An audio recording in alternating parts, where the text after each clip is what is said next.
नमस्कार दोस्तों। तो आज का जो हमारा टॉपिक है वो है नियो बिहेवियरिज्म और इसको लेटर बिहेवियरिज्म भी कहते हैं। तो बेसिकली ये एक बहुत ही अच्छा टॉपिक है जिसके बारे में हर एग्ज़ाम में पूछा जाता है। तो चलिए शुरू करते हैं। तो नियो बिहेवियरिज्म क्या है या लेटर बिहेवियरिज्म क्या है?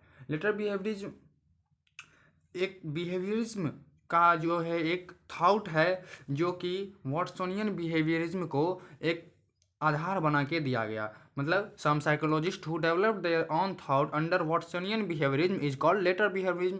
मतलब वाटसोनियन बिहेवियरिज्म में जो जो कमी थी, जो जो खामियां थी, उन सभी खामियों को दूर करके, उनको सभी को क्रिटिसाइज करके मेनली 6 बिहेवियरिस्ट जो है अपना अपना थॉट दिए। उन्हीं 6 बिहेवियरिस्ट के थॉट को नियो बिहेवियरिज्म या लेटर बिहेवियरिज्म के नाम से जाना जाता है। तो उन सभी 6 नियो बिहेवियरिस्ट में कौन कौन है?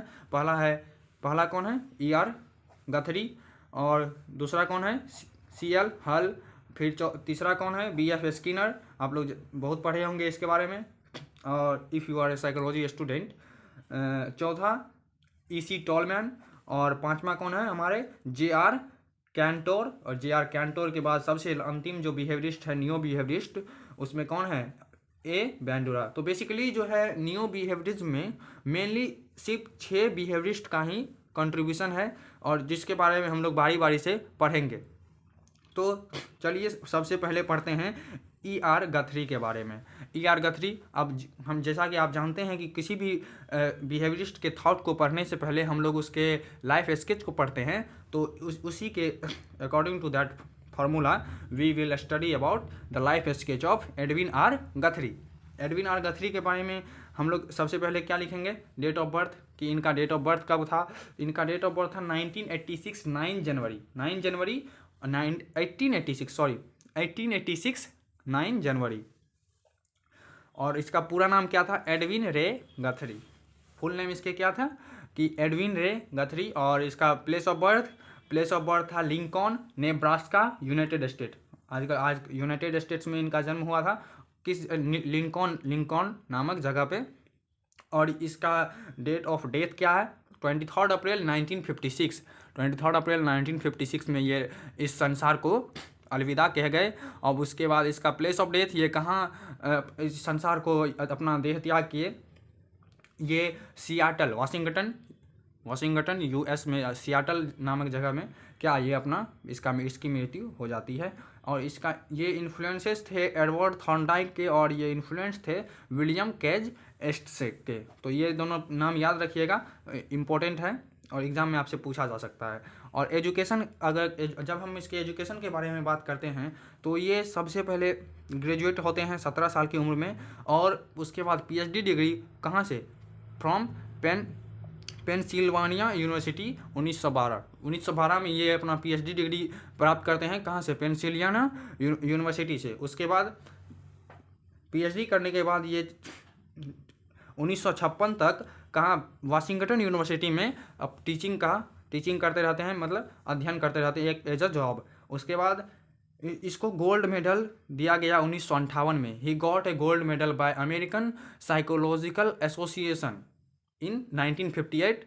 और ये एक इसकी बड़ा अचीवमेंट है।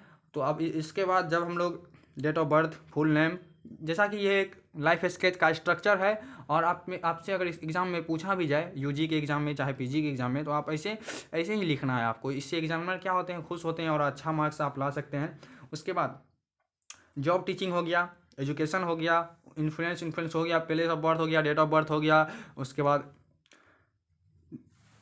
डेट ऑफ डेथ हो गया, प्लेस ऑफ डेथ हो गया, पूरा नाम हो गया। तो अब हम लोग इसके लास्ट में जो पढ़ेंगे लाइफ स्केच में, वो पढ़ते हैं हम लोग बुक्स के बारे में। तो चलिए देखते हैं इनके क्या क्या इंपॉर्टेंट बुक्स हैं।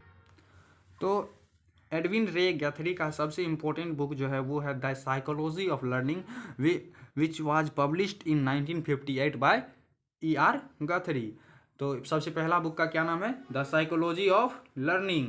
और इनका एक थ्योरी भी है, लर्निंग बाय कंटिग्यूटी। तो आप इस बुक में उसका जिक्र भी किया गया है, द साइकोलॉजी ऑफ लर्निंग 1958। और सेकेंड इंपॉर्टेंट बुक है उसका the psychology of human conflict, human conflict मतलब वो ह्यूमन के अंदर जितना भी कन्फ्लिक्ट होता है या फिर ह्यूमन से रिलेटेड जितना भी कॉन्फ्लिक्ट होता है उनके बारे में एक बुक लिखे थे 1938 में, और उस बुक का नाम था कि the psychology of human conflict 1938। और उसका थर्ड इंपॉर्टेंट बुक्स है, ऐसा नहीं है कि वो उसका 3 ही बुक था, यहाँ जो हम नोटिस किए हैं वो 3 इम्पोर्टेंट बुक्स का नाम नोटिस किए हैं। इसके अलावा और भी होंगे जो कि उतना इम्पोर्टेंट नहीं माना जाता है according to view of examination.